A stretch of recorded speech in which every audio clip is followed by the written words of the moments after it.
Welcome to Penrose Learning, where we make understanding easy. In this video, I will explain how to play Riven in Wild Rift using an easy method. Riven's core strength lies in her ability to chain attacks and abilities seamlessly. Her passive, Runic Blade, grants bonus damage on her next basic attack after using an ability. The key to her easy combo is to auto-attack immediately after each cast of Broken Wings, her first ability. This maximizes your damage and makes her feel incredibly fluid to play, even for beginners. Let's dive deeper into Riven's other abilities. Her third ability, Valor, is a crucial defensive and offensive tool. It grants a shield for 2 seconds and a short dash, allowing you to engage or escape dangerous situations.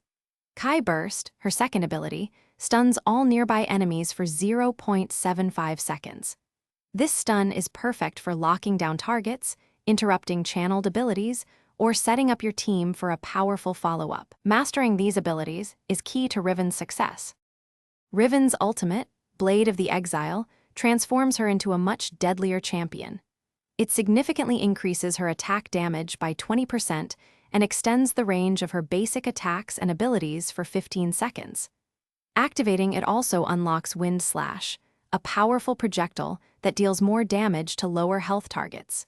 Use your ultimate to secure kills or turn the tide of a team fight. Remember to practice animation, canceling, to truly master her combos, and maximize your damage output.